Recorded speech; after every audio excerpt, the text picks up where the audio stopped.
அப்படி முடிவுக்கு வந்து டீனாவும் மீனாவும் பேசிக்கிறாங்க. எனக்கு நீ ஹெல்ப் பண்ண, நான் உனக்கு ஹெல்ப் பண்ணுறதுல யார் ஜெயிச்சாலும் வந்துட்டு சந்தோஷம்தான். நம்ம வந்துட்டு பொறாமல் இல்லாமல் ஒன்றா சேர்ந்து 2 பேரும் சேர்ந்து ஒர்க் பண்ணலாம் அப்படின்னு சொல்கிறாங்க. அதே மாதிரி அவங்க நினச்ச மாதிரியே ஒரு மாமரத்துக்கு அடியில் உட்காந்துக்கிட்டு 2 பேருமே ஒருத்தருக்கு ஒருத்தர் ஹெல்ப் பண்ணிக்கிறாங்க.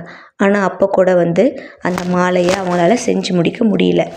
சூரியன்கிட்ட ஹெல்ப் கேட்கலான்னு 2 பேரும் யோசிக்கிறாங்க. அப்போ வானத்தை பார்த்து கேட்குறாங்க, சூரியனே எங்களுக்கு உதவி செய்ய முடியுமா?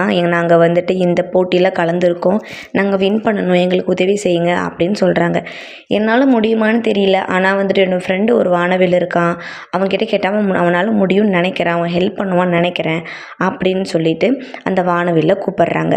அதுக்கு அந்த வானவில் சொல்லுது, கண்டிப்பாக நான் ஹெல்ப் பண்ணுறேன், ஆனால் வந்துட்டு நானும் ஒரு சின்ன போட்டி வைப்பேன், அதில் யார் வின் பண்ணுறீங்களோ அவங்களுக்கு நான் கண்டிப்பாக ஹெல்ப் பண்ணுவேன் அப்படின்னு அந்த வானவில் வந்து சொல்லுது. அது என்னென்னா, நான் வந்துட்டு ஒரு பாலாக மாறி உருண்டு வருவேன், அப்படி உருண்டு வரும்போது என்னை யார் வந்து கேட்ச் பண்ணுறீங்களோ அவங்களுக்கு நான் ஹெல்ப் பண்ணுவேன், அவங்கள இந்த போட்டியில் ஜெயிக்க வைப்பேன் அப்படின்னு அந்த வானவில் வந்து சொல்லுது. அது சொன்ன மாதிரியே வானத்திலிருந்து உருண்டு ஒரு பாலாக உருண்டு வருது. அப்படி உருண்டு